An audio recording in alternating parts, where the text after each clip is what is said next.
Alors, bonjour tout le monde, merci d'être présent.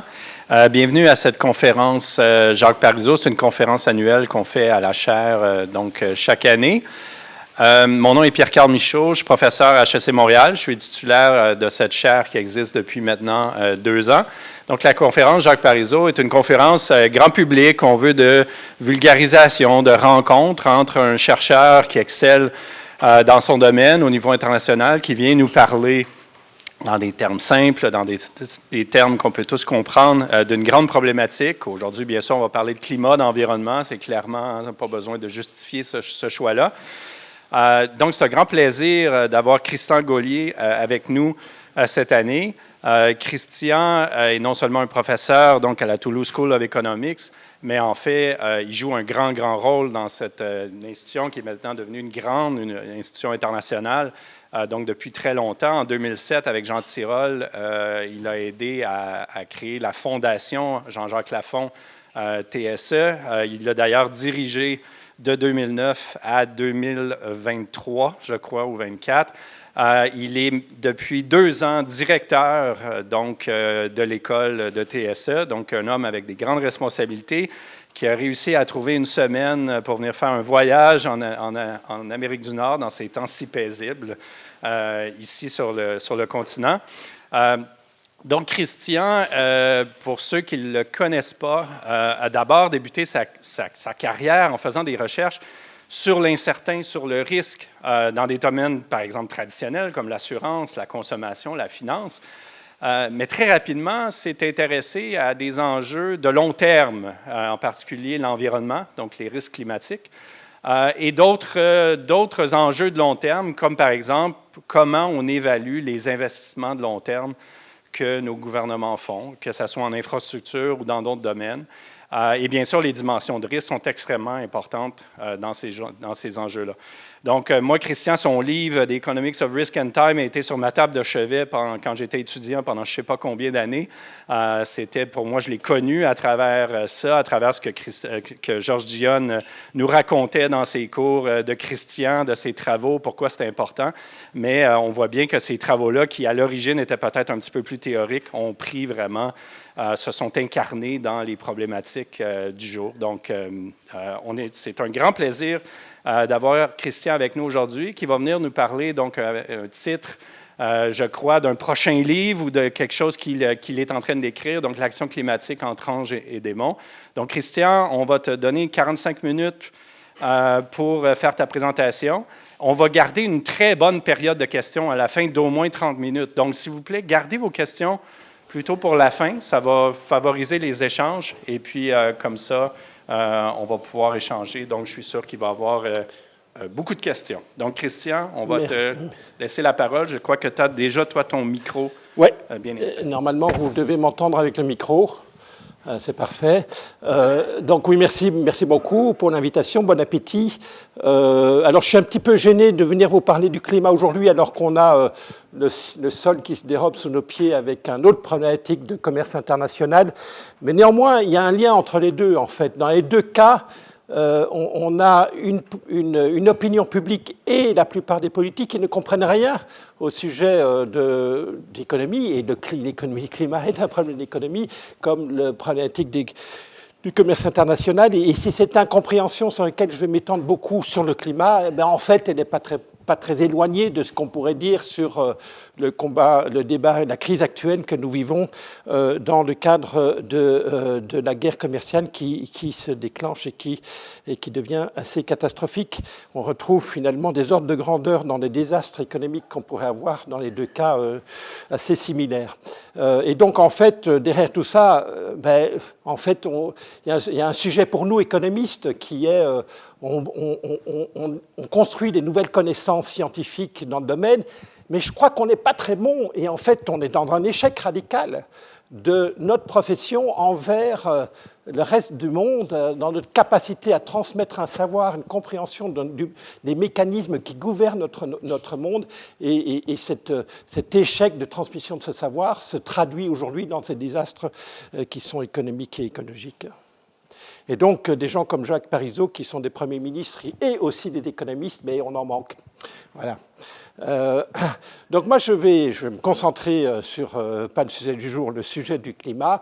Le sujet du climat, en fait, il y a plusieurs questions centrales, en fait, que je vais décomposer en deux morceaux. La première type de question qui est la transition, dans cette transition énergétique qu'on doit réaliser pour éviter d'affronter un désastre écologique, climatique à l'avenir. Pose une série de questions sur qui doit faire quoi, quand, comment, à quelle intensité et qui va payer. Tout ça sont des questions sur lesquelles, en fait, il n'y a aucun accord entre nous. Il n'y a aucun accord parmi les politiques, il n'y a aucun accord entre les partis politiques, il n'y a aucun accord dans l'opinion publique, il n'y a même aucun accord dans les experts sur ces sujets. Donc derrière cette question de qu'est-ce qu'il faut faire, il y a la question de quelles institutions mettre en place pour que ce qui doit être fait soit fait. D'accord ? Quelles institutions devons-nous mettre en place qui soient capables de faire en sorte que notre société soit organisée pour réaliser les efforts, pour affronter ce défi, pour affronter cette responsabilité envers les générations futures, sachant que, en fait, cette problématique du climat est la plus grande défaillance, pour reprendre les termes de Nicolas Stern, la plus grande défaillance. Alors, lui dit de notre économie de marché, non, plus généralement, la plus grande défaillance de notre démocratie libérale. D'accord ? Donc, constatons que ce soit le Canada, l'Europe, les États-Unis, mais partout aussi à travers le monde, nos politiques climatiques sont en Capharnaüm qui est très peu éclairé par la science, les sciences, et en particulier les sciences qui ont la charge de réfléchir à comment doit fonctionner nos sociétés pour améliorer le bien commun, les sciences économiques et sociales, en particulier la science économique. Et plus que jamais auparavant, en fait, nous avons la problématique que les populistes profitent de ce Capharnaüm pour en faire le moins possible et pour ne faire qu'une bouchée de la rationalité que la science peut apporter à ce sujet.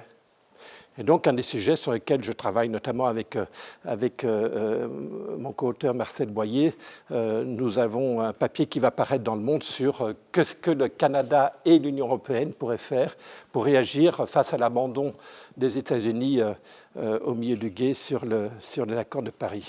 J'en parlerai dans ma toute dernière slide si j'ai le temps. Donc, je voudrais commencer par l'essentiel, le point de départ qui fait que nous avons un problème. Nous avons un problème parce que la transition énergétique, elle va être coûteuse. Elle va demander à faire des sacrifices. Et les gens, ils ne réalisent pas qu'ils ont une responsabilité individuelle face à ce changement climatique et que pour affronter cette responsabilité individuelle et collective, mais avant tout individuelle, on émet du CO2, nous sommes donc responsables, chacun d'entre nous, des dommages que ça va engendrer. Il faut affronter cette responsabilité individuelle en acceptant de faire des sacrifices. Parce qu'en face de sacrifices, il y a des bénéfices sociaux. Donc ici, donc effectivement, mon exposé est lié à un livre qui va paraître chez Presse universitaire de France au mois d'août. Alors initialement, son titre était le titre qui est le titre de cette conférence, mais aujourd'hui, on a changé.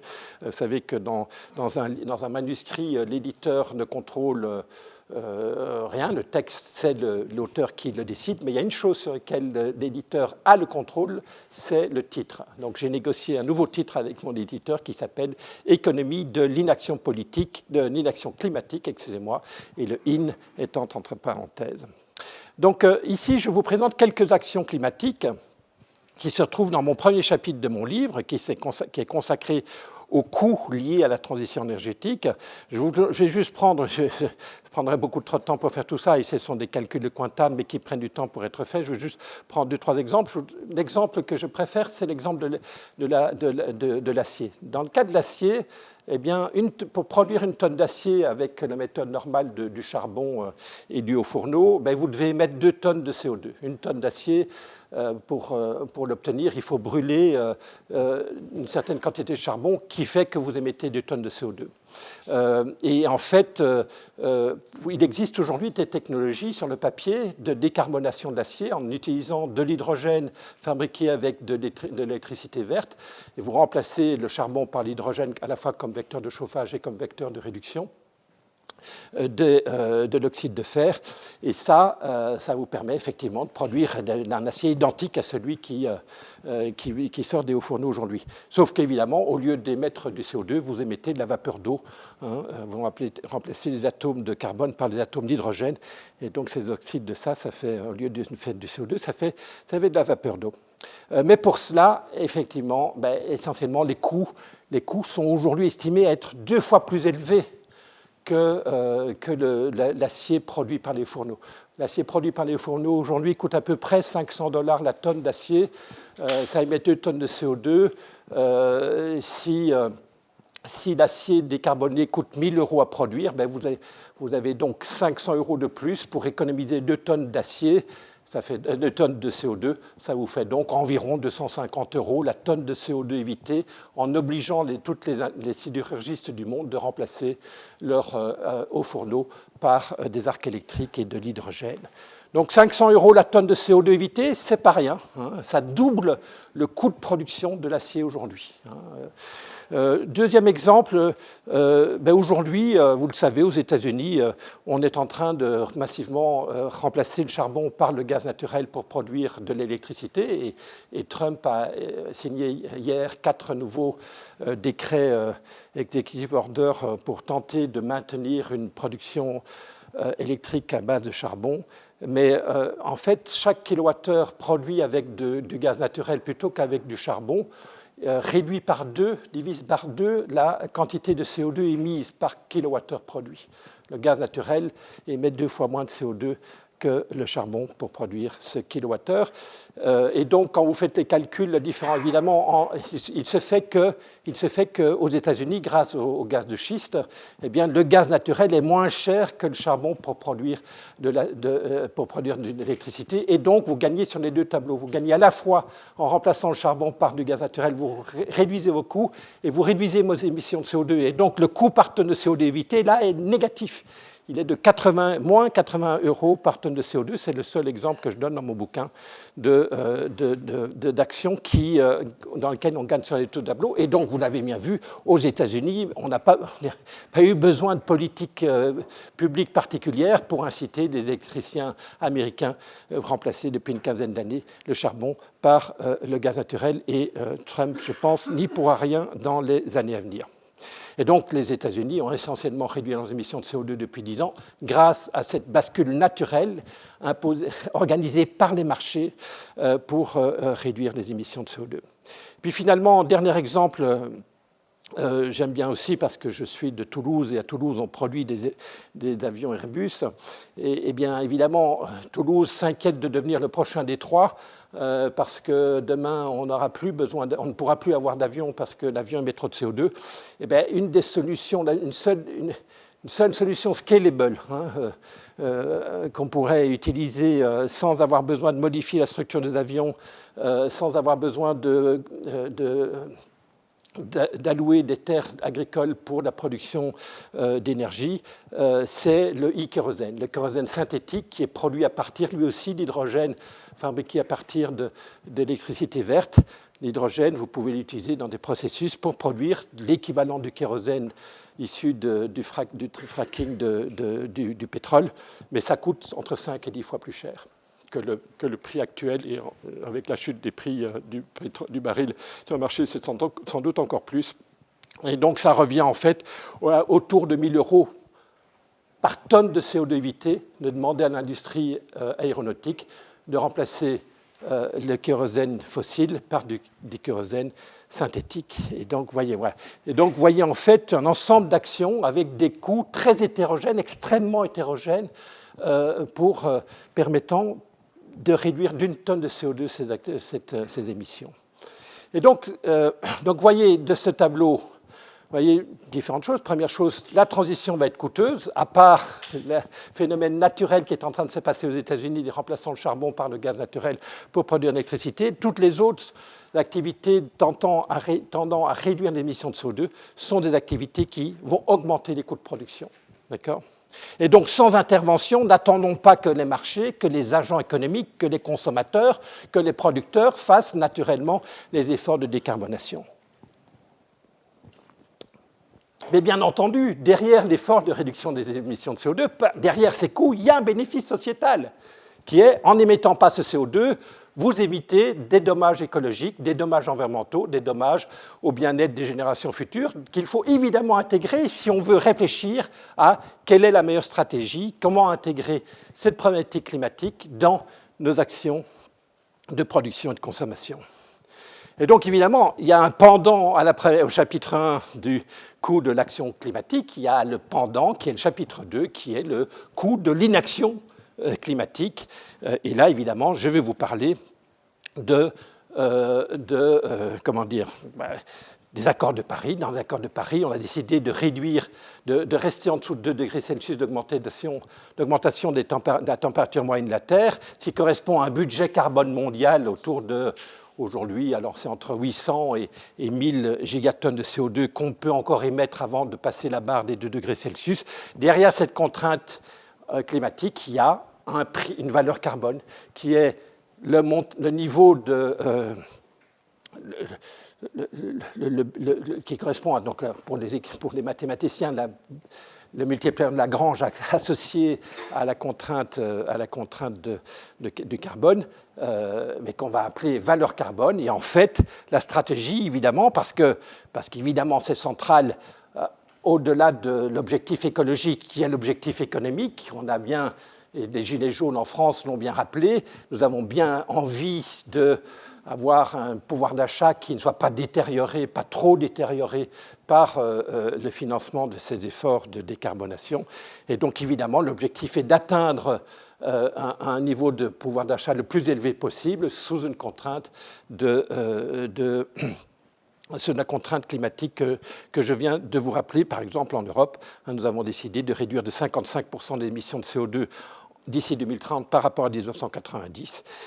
Et ça génère une quantité d'actions à engendrer nécessaire pour atteindre cet objectif. Et donc, évidemment, si votre objectif est de minimiser l'impact sur le pouvoir d'achat de vos efforts de décarbonation, il faut évidemment commencer dans ce tableau par mettre en œuvre les actions qui sont les moins coûteuses par tonne de CO2 évité. D'accord ? Et vous allez descendre, vous allez faire toutes les actions du haut vers le bas et vous allez vous arrêter une fois que vous aurez atteint l'objectif de 55% pour le cas de l'Europe. D'accord ? Et donc ça, cet objectif va vous définir une valeur carbone qui est le seuil limite de la colonne de droite qui vous dit, ben là, vous pouvez arrêter. Donc vous devez réaliser toutes les actions de décarbonation qui ont un coût par tonne de CO2 évité inférieur à cette valeur critique qu'on appelle valeur carbone. D'accord ? Donc ça, c'est très simple. Ça permet d'atteindre l'objectif au moindre coût sociétal, au moindre coût social pour la décarbonation. Et ça vous donne en fait une méthode coût-bénéfice pour décrire, pour caractériser, pour dire qui doit faire quoi, comment et à quelle intensité. D'accord ? Donc ça, c'est très simple. C'est la partie économie publique de l'affaire. Qu'est-ce qu'il faut faire, à quelle quantité, d'accord ? Et vous avez par exemple très récemment, au mois de mars, une commission rapportée au Premier ministre en France, qui s'appelle France Stratégie, qui a émis un rapport qui s'appelle le rapport Quinet 3, qui s'est beaucoup inspiré d'un certain nombre de mes travaux sur le sujet, qui vous donne une trajectoire carbone pour la France, qui permettrait effectivement de réduire de 55% l'émission de la France d'ici 2030, de réduire les émissions de la France de 90% d'ici 2040 et d'arriver à zéro net en 2050. Et donc, vous avez un prix du carbone qui va démarrer aujourd'hui à 256 €, excusez-moi de la précision du chiffre, par tonne de CO2 et monter jusqu'à 563 en espérance en 2050. Évidemment, vous voyez l'incertitude assez radicale qui se prévaut autour de cette problématique, parce que si vous avez un budget carbone pour la France, la question de savoir c'est ce qu'il faut pas en faire trop aujourd'hui en espérant que demain les coûts d'abattement seront plus faibles et en profiter pour mettre le paquet à ce moment-là, ou n'est-on pas si sûr des innovations technologiques futures et donc demander des efforts importants dès aujourd'hui. Donc ces réflexions-là conduisent à cette stratégie de prix du carbone. Voilà. Je ne peux pas en dire plus à ce stade-ci, mais comprenez donc que vous avez ici une description complète, trop rapide, mais complète de comment on définit ce qui est désirable en termes de décarbonation. Et si effectivement j'ai aujourd'hui un prix en 2025 de 256 €, quelles actions la France devrait mettre en place? Eh bien, ce sont toutes les actions qui montent tout en haut. Alors, on ne contrôle pas le mix électrique américain, bien entendu, mais vous voyez que pour ce qui reste, on doit aller jusqu'à... on doit intégrer, on doit demander aux aciéries de décarboner dès aujourd'hui, hein, parce que 235 €, c'est inférieur à 256 € la valeur carbone pour la France. Et par contre, aujourd'hui, demander une électricité 100% éolienne avec non, alors ça c'est pour les États-Unis, je vais prendre d'autres exemples. Demander aujourd'hui de remplacer toutes les voitures thermiques par des voitures électriques, non, ça coûte trop cher. On est à 305 € estimés par tonne de CO2 évité de cette opération-là, alors que le bénéfice sociétal de cette action-là n'est que de 256 € par tonne de CO2 évité. Donc, vous voyez, voilà la technologie, voilà la méthode. Donc, vous voyez que tout ce qui est vert n'est pas socialement désirable, parce qu'il y a des trucs qui sont tellement coûteux à réaliser que ça n'a pas de sens d'exiger aujourd'hui, par exemple, de demander à tous les avions d'utiliser 100% de e-kérosène pour se déplacer. D'accord ? Par exemple. Reste la question qui va être l'objet de mes 30 prochaines minutes. Comment faire en sorte, comment organiser la société aujourd'hui pour que toutes les actions qui sont effectivement dans le haut du tableau tout à l'heure soient effectivement réalisées par les gens qui contrôlent ces actions-là, et uniquement celles-là, pour effectivement faire en sorte que la société réalise toutes les actions qui sont socialement désirables de faire dans le cadre de la transition énergétique. D'accord ? Vous comprenez évidemment aujourd'hui qu'un sidérurgiste qui verrait doubler ses coûts de production s'il avait la volonté, le sens des responsabilités de décarboner son processus, il ne va pas le faire de lui-même. Il faut organiser. L'économie de marché n'incite pas du tout à faire cela. Donc, c'est ici que mon bouquin mon manuscrit actuellement, s'ouvre sur une séquence de politiques climatiques de différentes natures. Je vais commencer, j'en ai 6 ou 7, je ne me souviens plus, qui correspondent chacun à un chapitre.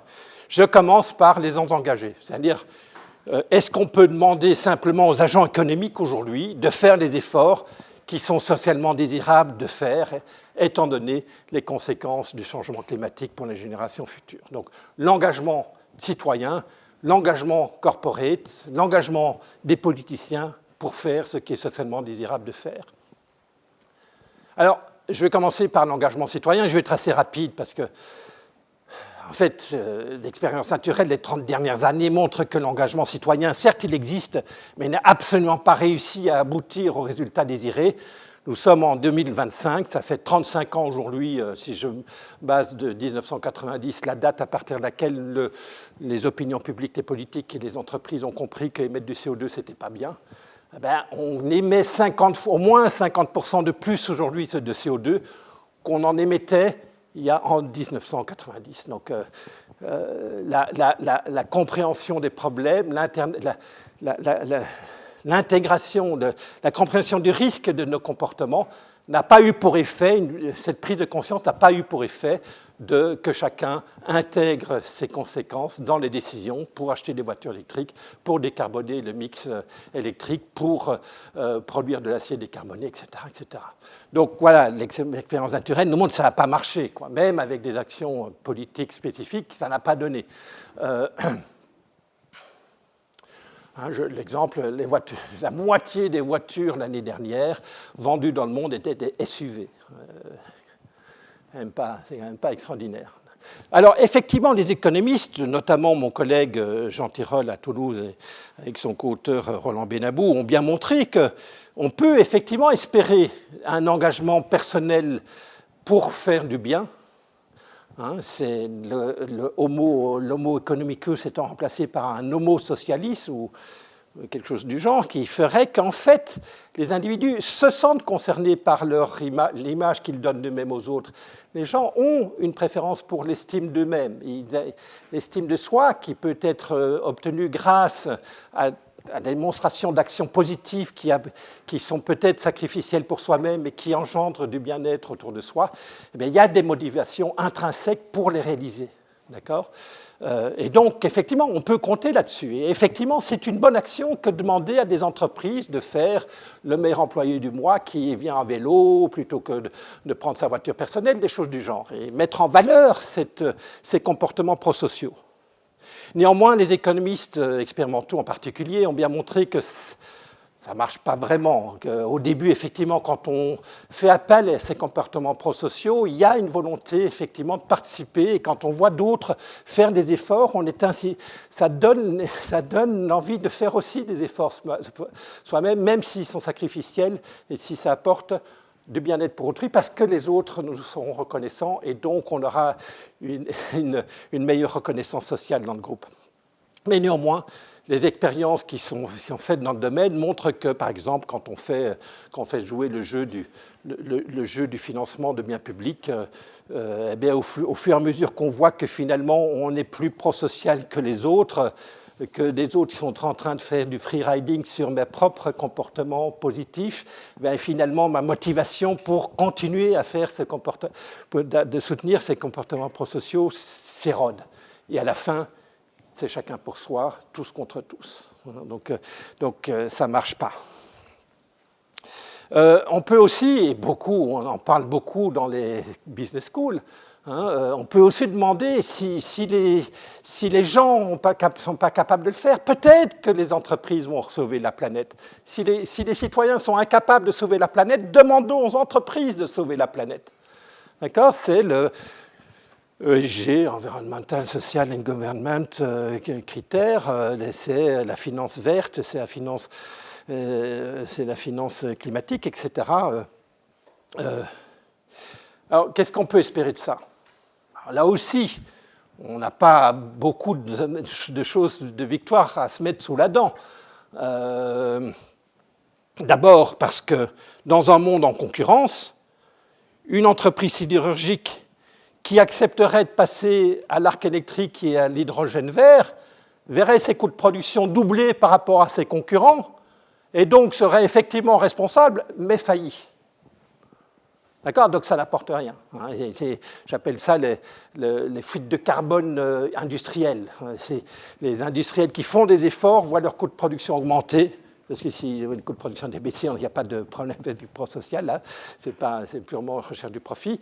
Donc, voir ces coûts augmenter, mais c'est perdre des parts de marché. Et donc, vous favorisez vos concurrents qui émettent plus de CO2. D'accord ? Et donc, c'est très compliqué. Et aujourd'hui, je me bats, j'étais encore ce matin en réunion Zoom avec Euronext qui a mis en place depuis 2 ans un CAC 40 ESG.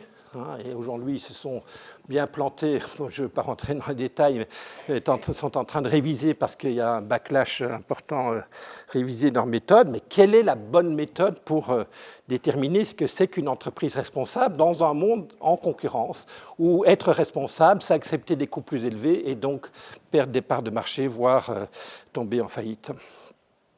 Et puis c'est vrai que on peut peut-être se dire que certaines entreprises pourraient attirer des moyens supplémentaires, des capitaux supplémentaires de l'épargne, parce qu'ils se comporteraient de façon plus responsable. C'est les fameux fonds ISR, investissement socialement responsable, et peut-être espérer que la population large accepterait de financer ces entreprises avec un bénéfice sociétal en termes de réduction des émissions de CO2. Alors ça ne marche pas vraiment non plus parce qu'il faut bien comprendre que pour que les marchés financiers, que la finance permette d'inciter les entreprises à réduire leurs émissions de CO2, il faut que ça apporte une baisse du coût du capital. Les marchés financiers, s'ils ont un truc positif pour mettre sous les dents sur les entreprises responsables, c'est de leur offrir un coût du capital plus élevé que leurs concurrents. Et n'oubliez pas que le coût du capital des entreprises, c'est aussi la rentabilité pour l'investisseur de son investissement. Et donc, sur le long terme, offrir une carotte sous forme de baisse du coût du capital de la finance verte, c'est aussi accepter une rentabilité plus faible. Et ça, pourquoi imaginer que les gilets jaunes qui ont refusé de perdre de pouvoir d'achat par l'augmentation de la taxe carbone en France en décembre 2018, vont accepter, donc refuser cette perte de pouvoir, vont accepter une perte de rentabilité de leur épargne pour aider ces entreprises à décarboner. Ça ne marche pas. Évidemment qu'il faut une comptabilité carbone efficace pour effectivement permettre au moins à ceux qui sont prêts à faire des efforts sur leur épargne pour décarboner le monde, il faut qu'ils aient les bonnes informations et pour ça, évidemment, il faut une comptabilité carbone. Et puis, évidemment, on peut imaginer un engagement des politiques, des États. Et là, évidemment, je ne vais pas m'étendre. Donald Trump, le 20 janvier, a clairement démontré que ça va être compliqué. Et puis, les 29 COP que nous avons déjà vécus ne sont pas la meilleure démonstration que les 198 gouvernements de la planète sont capables de se mettre d'accord tous ensemble dans une générosité renouvelée pour faire le bien de l'humanité. Politiquement, et puis votre campagne électorale qui se terminera le 28 avril démontre que voilà, les politiciens ont bien compris qu'il n'y a pas de dividende politique à offrir dans l'arc des propositions de politique publique, des sacrifices à demander aux gens pour décarboner leur mode de vie et pour inciter les entreprises à décarboner leur mode de production qui, évidemment, vont augmenter les coûts et augmenter les prix des biens achetés par les consommateurs et donc réduire le pouvoir d'achat. Donc, désolé, chapitre 1, deuxième partie, engagement, bien sûr, on peut espérer un être humain qui ait naturellement envie de faire le bien de l'humanité, comme les abeilles dans leurs ruches et les fourmis dans leurs fourmilières, mais les êtres humains, ils ne fonctionnent pas comme ça. Un petit peu, mais pas suffisamment, et l'histoire des 30 dernières années nous l'a démontré.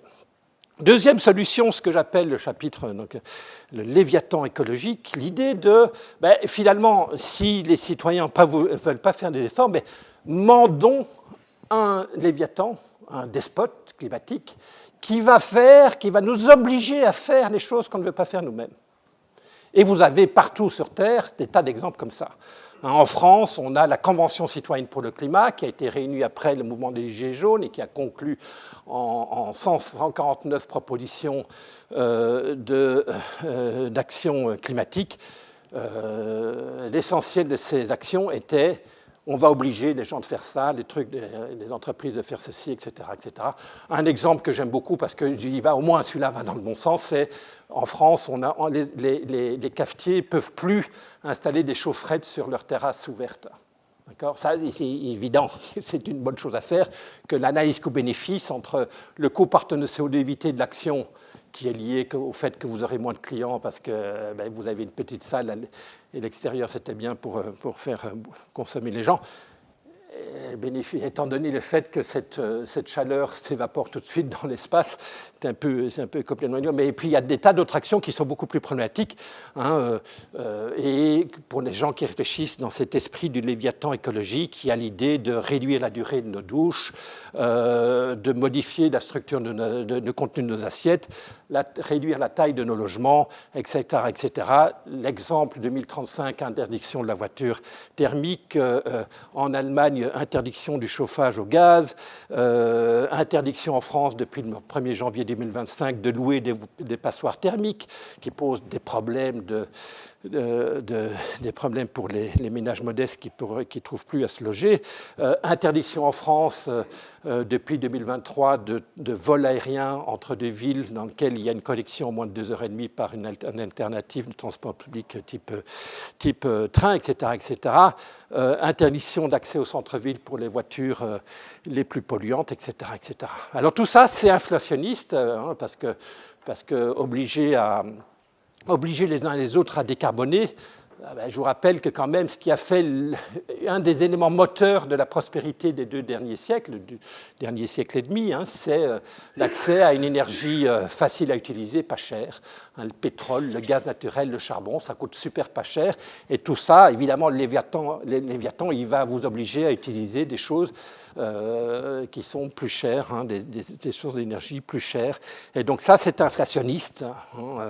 La voiture électrique, elle coûte beaucoup plus cher que la voiture thermique. Isoler thermiquement votre appartement dont vous êtes propriétaire, mais vous allez exiger des loyers plus élevés pour compenser l'augmentation des coûts de ce capital, etc., etc. Donc c'est inflationniste, c'est donc un problème. C'est inégalitaire parce que les ménages modestes consacrent une partie plus importante de leur budget à leur consommation énergétique que les ménages les plus aisés.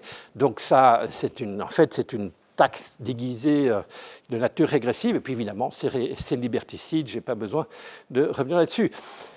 Et donc, cette solution du Léviathan écologique, elle n'est pas compatible avec la démocratie.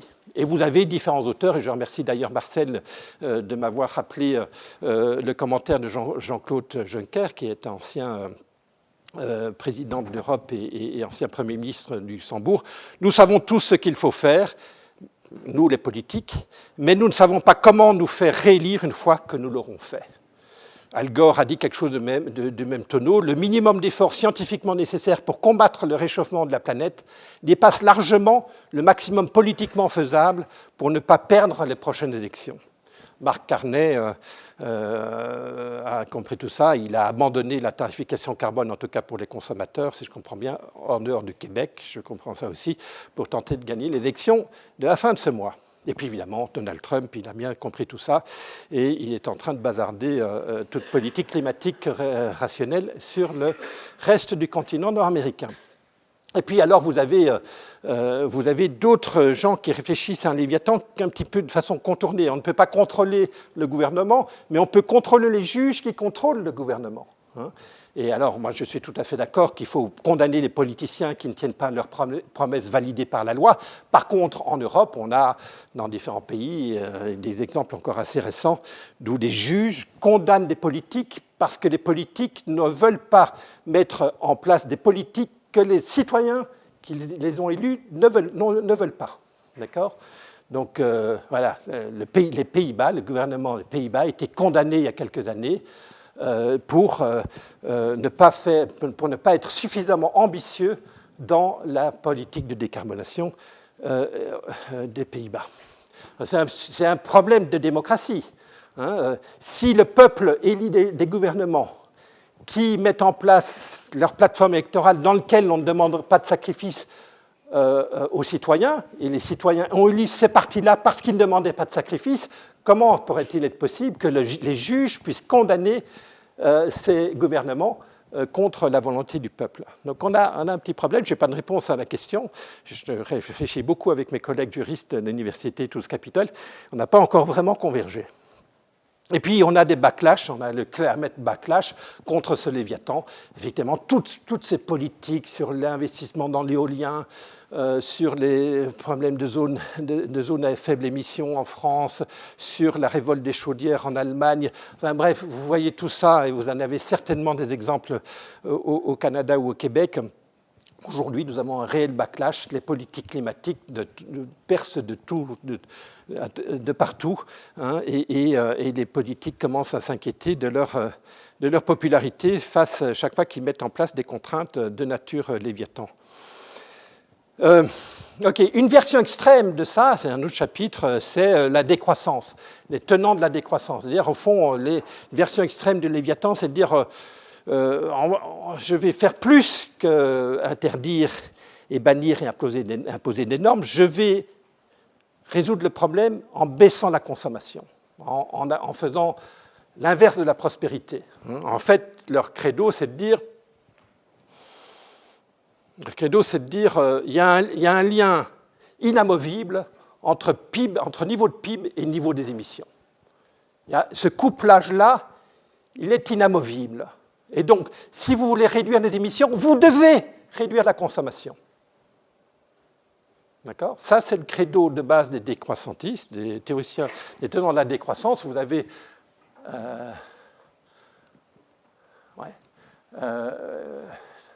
Donc, voilà, donc en France, si on veut réduire de 55% les émissions de CO2, selon leur credo, ben, il faut réduire de 55% les consommations. C'est aussi simple que ça. Or, ben, leur credo n'est pas tout à fait solide, parce qu'en France, par exemple, entre 1990 et 2023, dernière année disponible, on a accru le PIB par habitant de 40%, mais on a réduit les émissions de 41%. D'accord ? Alors évidemment, il y a une partie qui provient de la désindustrialisation, donc il faut réintégrer des émissions de CO2 de Chine qui ont été utilisées pour produire des biens qui sont consommés par les consommateurs français, mais quand vous faites ça, vous restez encore à moins 29%. Donc il y a là un découplage quand même, et même chose pour le Canada. Pour le Canada, augmentation du PIB 40%, baisse des émissions de 15%, mais comme beaucoup des émissions canadiennes sont utilisées pour exporter des biens carbonés consommés par des citoyens en dehors du Canada. En fait, vous avez une image inverse que quand vous intégrez l'émission nette exportation moins importation, vous êtes à moins 26% en intégrant. Donc, vous voyez, plus 40%, moins 26%, il y a un vrai découplage. Donc voilà, décroissantistes, je ne connais pas la réponse à ma question. Pourtant, je travaille beaucoup j'échange pas mal avec eux. Ils n'ont pas encore vraiment répondu. Alors eux, en fait, ils vous disent « Ah oui, mais attendez, il n'y a pas que le climat, il y a les 8 autres limites planétaires. Et donc, effectivement, pour décarboner, vous avez besoin de batteries. Pour développer vos batteries, vous avez besoin de lithium et je ne sais pas quoi. Et donc, ça, il n'y en aura pas et vous allez être coincé à un moment ou un autre. » Donc, effectivement, je n'ai pas de réponse moi-même nette sur ce sujet-là. Donc c'est un beau sujet. Hein. Est-ce que, pour essayer d'attirer le chaland, le citoyen, les théoriciens de la décroissance vous disent en fait, vous serez plus heureux. Croyez-moi, vous serez plus heureux en consommant moins. Et ça, c'est lié historiquement à des mouvements millénaristes, Savonarola à Florence à la fin du XVe siècle. Puis vous avez des débats en France tout au long du siècle des Lumières sur la querelle du luxe entre Jean-Jacques Rousseau et Voltaire. Plus récemment, au Canada, vous avez Madame Klein, Naomi Klein, qui est l'égérie décroissantiste canadienne, si je comprends bien. J'ai lu quelques petites choses d'elle, qui racontent à peu près ce que je viens de vous raconter. Et donc, en fait, ces gens-là vous disent, en fait, il faut protéger le consommateur, il faut protéger le citoyen contre lui-même. Il faut baisser les consommations des choses qui sont inutiles. Et là, la question, c'est qui définit ce qui est inutile? Alors, évidemment, ils ont toujours la réponse. Ce qui est inutile, c'est un tribunal du peuple qui va le déterminer. D'accord ? Et un tribunal local qui va déterminer ce que dans chaque village on pourra faire et pas faire. Bon.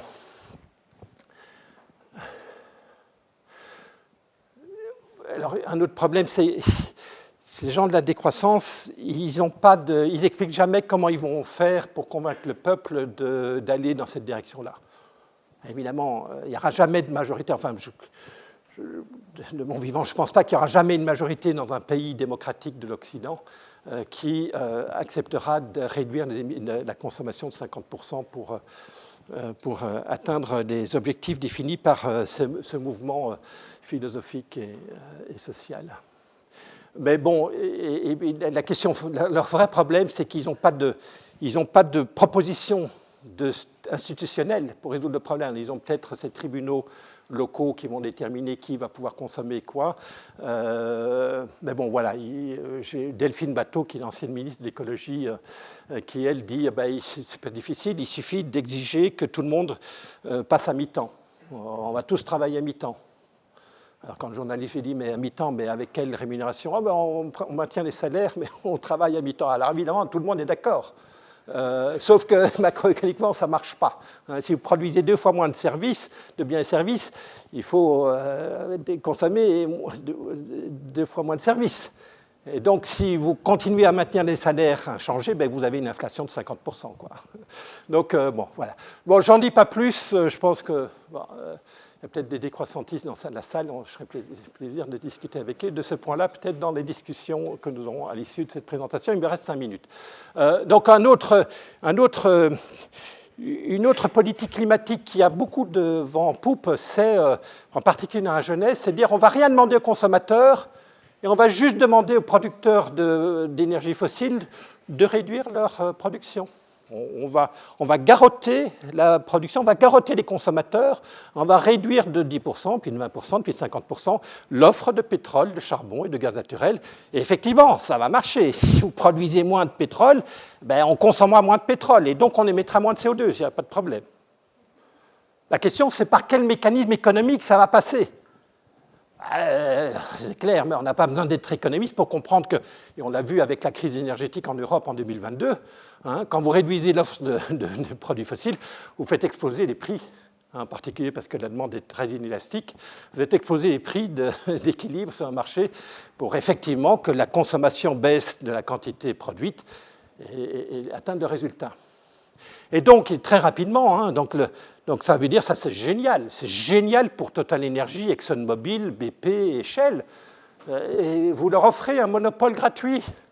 Vous leur augmentez les prix massivement, les coûts de production ne baissent pas, et donc ils vont se mettre des pognons, comme ce n'est pas possible, dans les poches. Et c'est exactement ce qui s'est passé en 2022 et 2023 en Europe. Avec tous les pays d'Europe, se sont dit, on va taxer les super profits des compagnies pétrolières. Donc c'est un truc super compliqué. Et d'ailleurs, je trouve que, j'essaie d'expliquer ça à la jeunesse aujourd'hui, c'est assez incroyable parce que la taxe carbone que je vais proposer dans 2 chapitres et dans 1 minute 30, la taxe carbone, elle va faire exactement la même chose, d'augmenter le prix du pétrole à la consommation.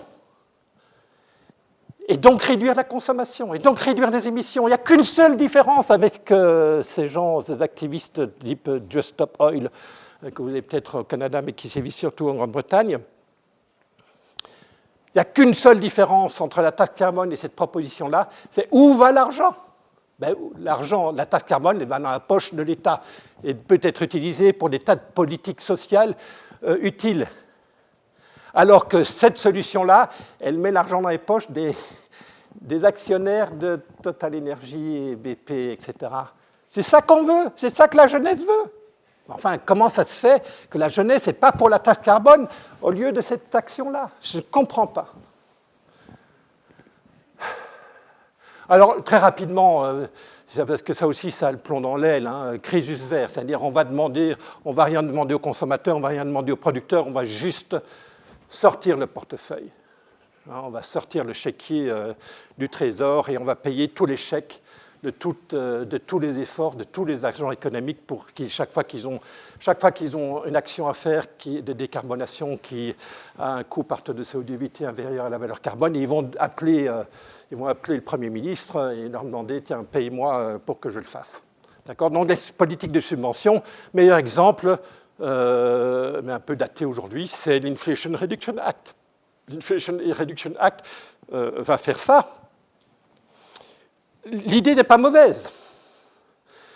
Si effectivement la subvention accordée pour chaque tonne de CO2 évité dans tous les agents économiques de la société correspond à la valeur carbone dont je vous ai parlé tout à l'heure, ça va marcher. Tout le monde va effectivement avoir la bonne incitation pour mettre en œuvre toutes les actions qui leur coûtent moins que le coût par tonne de CO2, moins que la valeur carbone.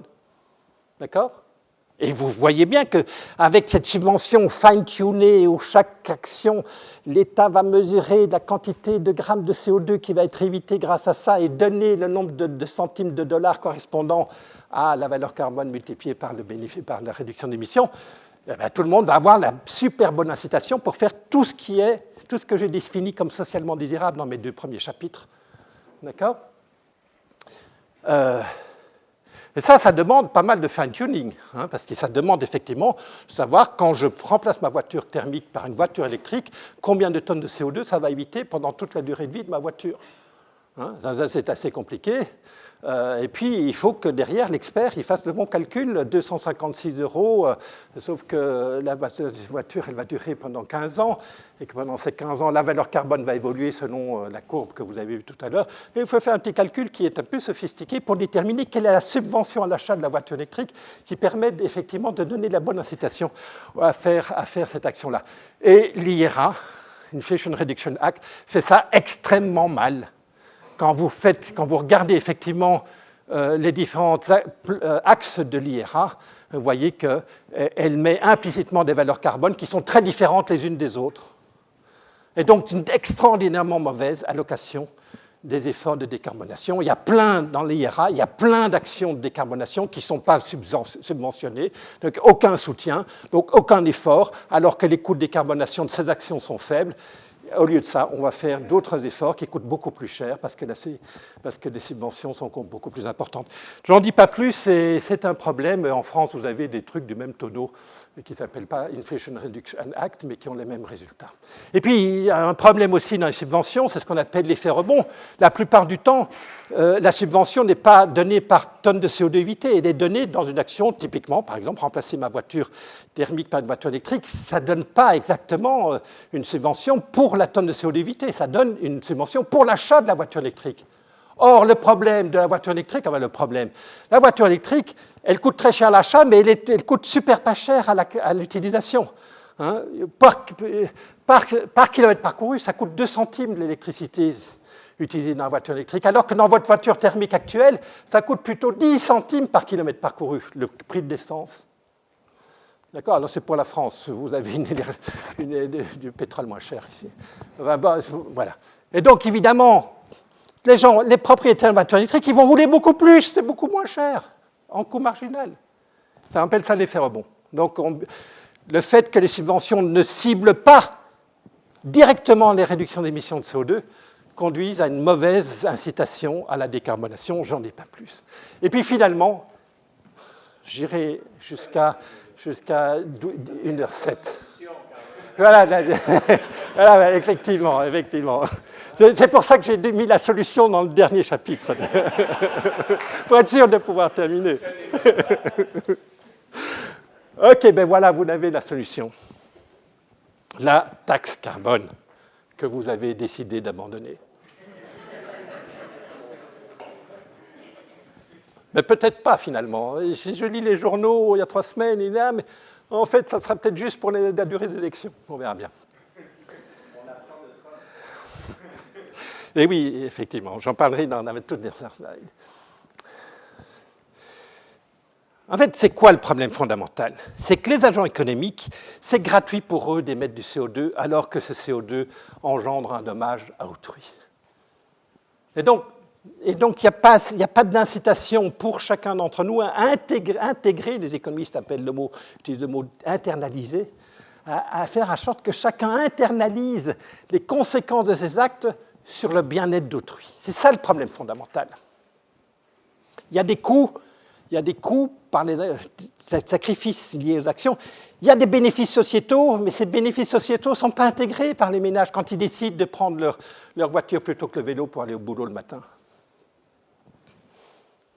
Alors la solution est simple. Il suffit de mettre un prix sur les émissions. Chaque fois que vous émettez du CO2, vous allez payer pour le dommage que vous engendrez.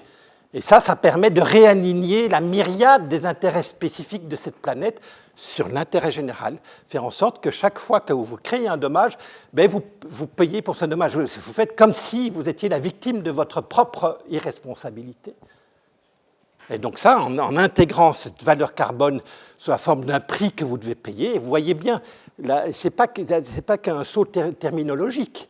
Passer de la valeur carbone à un prix du carbone, la valeur carbone, c'est un truc qui existe en dehors de toute notion de marché, de toute une valeur. Vous accordez une valeur à quelque chose, ce n'est pas lié nécessairement à un prix. Ici, je vous dis, faisons en sorte que chacun paye la valeur la valeur carbone, qui est, je vous rappelle, le dommage réalisé. Et donc, quand vous faites ça, chacun va avoir l'incitation à intégrer le dommage engendré quand il a à prendre des décisions liées à ses émissions de CO2, par exemple, prendre son vélo. Vous voyez, vous allez faire en sorte, comme tout à l'heure pour les subventions bien calibrées, vous faites en sorte que chacun fasse le même calcul coût-bénéfice que celui que j'ai présenté dans le chapitre 2 tout à l'heure.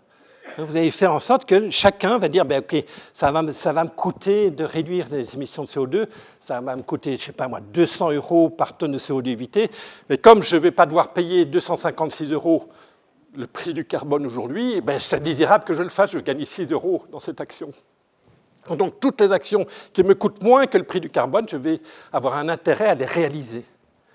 Et donc, vous voyez bien que chacun d'entre nous, si on est tous confrontés au même prix du carbone, uniforme, universel, sans exemption, eh bien, on va tous être incités à faire toutes les actions qui ont un coût par tonne de CO2 évité inférieur à la valeur carbone. CQFD, c'est exactement ce qu'il faut faire, comme je vous l'ai expliqué dans le chapitre 1 et 2. Génial, on a la solution. Et c'est encore plus simple, parce qu'on n'a même pas besoin d'estimer les tonnes de CO2 que Marcel a émis ce matin en venant au bureau avec sa bagnole, parce qu'il suffit de taxer l'essence qu'il va acheter à la pompe. Parce qu'on sait que chaque litre de gasoline qu'il va acheter va émettre 2,4 kg de CO2.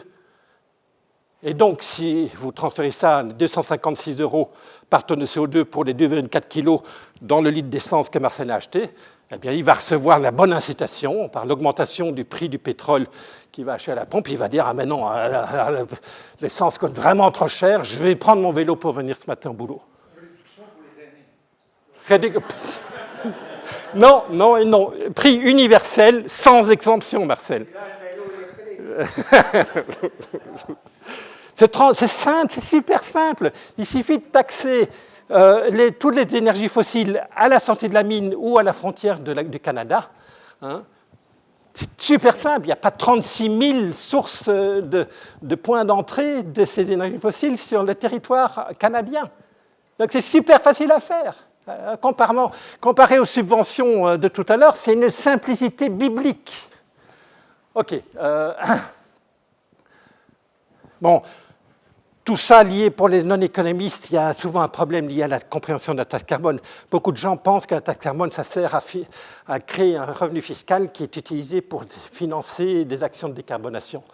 Et derrière le mouvement des Gilets jaunes, il y a eu beaucoup de ça en France. Non, ce point crucial, c'est que les prix influencent nos vies. D'accord ? Ce que nous faisons aujourd'hui, nos modes de vie aujourd'hui, sont déterminés par nos préférences, bien entendu, mais par les prix. Et donc, jouer sur les prix est un moteur extraordinaire de modification des comportements. Je ne peux pas vous donner 36 000 exemples. Il y en a. Le tabac, regardez comment on a réduit la consommation de tabac au Canada et en Europe. Ce n'est pas en demandant à Reynolds de réduire les cigarettes produites chaque année. C'est en mettant une taxe sur le tabac. Okay ? La même chose pour le pétrole, même chose pour les émissions de CO2. Et donc aujourd'hui, quand on réfléchit à la politique que je vous présentais tout à l'heure versus le prix du carbone, en fait, on se refait le même débat qu'on a eu après la Deuxième Guerre mondiale et jusqu'en 1991, chute du mur de Berlin. C'est quel est le meilleur système économique pour l'amener à la société. Donc vous avez Hayek contre les marxistes, par exemple. Alors évidemment, je dis, comprenez-moi bien, je ne suis pas un ultralibéral. Je dis il faut une économie de marché régulée par un gouvernement fort, capable d'imposer, non pas des interdictions, des normes, mais un prix, juste un prix. D'accord ? Et laisser les gens agir. D'accord ? C'est super simple. Je n'ai pas le temps de vous parler de ça. Tout le monde est contre la taxe carbone. Hein, tout le monde est la taxe carbone. Alors, j'adore axe de taxe, j'y avais pas pensé, c'est génial comme slogan. Ah oui, parce que. Non, pour la petite anecdote, j'ai mis mon 4e de couverture sur l'intelligence artificielle et je dis chère intelligence artificielle, trouve-moi un titre pour mon livre. Et un des titres, c'est génial ce truc, un des titres qu'il m'a proposé, c'est « Le climat n'attend pas vos slogans ». Je trouve ça pas mal. Voilà. Vous ça, d'accord, fiscalité verte. Oui, OK. Je ne vais pas vous parler de technosolutionnisme. Évidemment que si on pouvait espérer que des technologies qu'on ne connaît pas aujourd'hui mais qui existeront demain nous permettent d'éliminer nos émissions de CO2 sans coût, sans sacrifice, bien évidemment que c'est la solution. Donc évidemment qu'il faut investir dans la recherche et le développement pour tenter, effectivement, par rapport au tableau de chiffre de tout à l'heure, si on pouvait réduire les coûts par tonne de CO2 évité, mais ça serait tellement plus facile. L'acceptabilité sociale serait plus facile si au lieu de payer 1 000 € le I-kérosène, on ne devait payer que 100 € le I-kérosène, la tonne, ou la tonne de CO2 évité. Aujourd'hui, ce n'est pas possible. Donc, évidemment qu'il faut soutenir la recherche et le développement verte de toutes nos industries. Et il faut une intervention publique pour le faire parce qu'il y a une inefficacité de marché, parce que les économistes savent bien ça. Dans la recherche et le développement, seulement une toute petite partie de la création de valeur sociétale, des innovations, est captée par l'innovateur. Et une grosse partie va à la société dans son ensemble. Et donc, il n'y a pas suffisamment d'incitation à faire de la recherche et développement. Voilà, conclusion, vous avez les idées essentielles. La tarification du carbone, c'est une solution tellement plus facile et plus efficace et plus transparente que toutes les autres propositions qui existent sur la planète. D'accord ? Évidemment, la taxe carbone, c'est compliqué parce que ça rend totalement explicite les sacrifices que vous et moi allons devoir faire dans les décennies à venir, dans les années et décennies à venir. Une taxe carbone, vous voyez tout de suite que quand le gouvernement décide d'augmenter la taxe carbone, pouf, le prix de l'essence à la pompe a augmenté. Et quand, au Canada, on élimine la taxe carbone, waouh, chute du prix de la gasoline sur la pompe à essence, trop génial. Et donc, tout le monde est contre la taxe carbone. Parce que, sauf qui? J'ai pas entendu. Sauf au Québec, vous n'avez pas réduit, vous n'avez pas éliminé la taxe carbone. Bravo. Pourvu que ça dure. Ah oui, non, moi j'ai lu 10 à 12 centimes le litre d'essence. Bon, bravo. Nous aussi, on en a une, mais elle est aussi sur la sellette. Donc voilà. Donc la taxe carbone, tout le monde est contre parce que ça rend explicite les sacrifices à faire. Or, on vit dans une société où vous et moi, on n'a pas encore complètement compris qu'on a une responsabilité individuelle. Et qu'à cette responsabilité individuelle, il y a des sacrifices à faire. Et donc, il y a une valeur carbone, il y a un prix du carbone.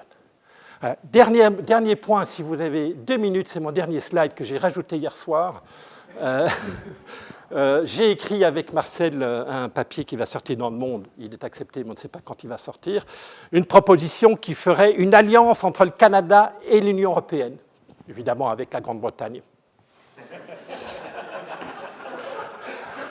Voilà, avec l'Europe, disons, c'est plus simple. Face à Trump, il y a 2 options. La première option, qui est un article que j'ai écrit dans Le Monde fin janvier, quelques jours après le 20 janvier, date d'annonce de sortie des États-Unis des accords de Paris, j'ai dit, au fond, il faut mettre les Américains devant leurs responsabilités. Si nous, les Européens, on reste avec nos ambitions de moins 55% en 2030, qui va nous obliger à tarifer le prix du carbone à 300 € la tonne de CO2 évité à cette date-là, si vous avez bien fait attention à mon graphique de tout à l'heure, ça va nous exiger des sacrifices considérables. Moins 55%, sachez que, par rapport à 1990, sachez qu'on a fait la moitié du chemin en 35 ans. Et il reste à faire l'autre moitié en 5 ans. D'accord ? Donc c'est une ambition extraordinaire qui va demander des sacrifices en termes de pouvoir d'achat, en termes de sobriété, qui vont être considérables. Alors que vous voyez tous les Américains tranquilles avec leur grosse bagnole et leur appartement complètement passoire thermique, et leur prix d'une énergie incroyablement faible qui fait qu'ils traversent les États-Unis pour le moindre petit velléité, ça ne va pas se passer. Et donc, si on reste droit dans nos bottes, en Europe et au Québec, le populisme va faire le lit de notre ambition. D'accord ? Donc ça, il faut être clair, le statu quo, la situation géopolitique internationale ne nous permet pas de rester simplement sur le schéma initial. European Green Deal, taxe carbone, deuxième marché de permis. Ça ne va pas se passer. On va avoir des élections dans les pays européens qui vont voir arriver les populistes. Et ce sera encore pire que ne rien faire. Donc il faut réagir. Moi, première proposition, c'est mettons un ultimatum au peuple américain en disant vous aurez des élections en 2028, d'accord ? Si vous remettez à la Maison-Blanche un président qui s'assied sur les ambitions, sur la nécessité de faire des efforts de décarbonation, eh bien nous, on n'aura pas d'autre choix, et c'est crédible politiquement, parce qu'on ne pourra pas tenir face à la pression populiste dans nos propres pays. Hein. Nous devrons, nous aussi, sortir des accords de Paris. Ultimatum 2028, vous maintenez un climato-idiot à la Maison-Blanche, nous sortirons aussi, et puis... Évidemment, c'est compliqué. Hein. J'avoue que ma position est complexe en tant qu'économiste du climat. Deuxième possibilité, c'est là que Marcel intervient. Nous avons des discussions très intéressantes avec un petit panel, un grand panel, enfin en tout cas un petit panel, mais avec des gens prestigieux aux États-Unis, MIT, Harvard, où je vais la semaine prochaine, Princeton, Stanford et quelques collègues européens, et un Canadien, la personne de Marcel Boyer, et nous proposons Coalition of the Willing, consistant à dire commençons avec le Canada et l'Europe, deux puissances économiques qui sont sous le feu de l'administration Trump. Marquons une alliance, créons une coalition où le prix interne du carbone serait commun, par exemple en liant nos marchés de permis d'émission. Vous avez actuellement un lien entre le Québec et la Californie. Peut-être faudrait-il basculer Québec, et espérons les autres États, les autres provinces, excusez-moi, du Canada, avec le EITS, le marché permis d'émission européen. Alors, les prix ne sont pas exactement les mêmes, on pourrait s'arranger dans une période de transition. Donc, faisons un prix unique du carbone. Ça tombe bien, c'est ce que je vous propose. Et puis, évidemment, résolvons le problème américain. Le problème américain, c'est qu'ils nous font une concurrence absolument déloyale en n'ayant pas de prix du carbone sur leur territoire, ou essentiellement pas de prix du carbone sur leur territoire. Et pour cela, redressons des incitations et mettons des ajustements carbone à nos frontières, à la frontière de cette coalition, où on ferait payer toutes les importations de produits carbonés dans la coalition au même prix que ce que les producteurs de la coalition payent sur leur propre marché ETS. D'accord ? Et pourquoi pas, ayons des négociations avec la Chine, avec l'Inde, pour qu'eux aussi intègrent cette coalition, peut-être avec un prix du carbone initial plus faible pour les inciter à intégrer la coalition, en échange de d'abord avoir un prix plus faible du carbone de façon temporaire, mais aussi pouvoir profiter du revenu fiscal issu de ces ajustements carbone aux frontières en créant un fonds de solidarité ou d'indemnisation qui serait ciblé uniquement aux pays qui subiraient des dommages climatiques à l'intérieur de la coalition. D'accord ? Donc, double avantage d'être membre de la coalition. Premièrement, évidemment, on ne vous fait pas payer d'ajustement carbone aux frontières, puisque vous-même, vous avez accepté de mettre un prix sur votre propre carbone émis.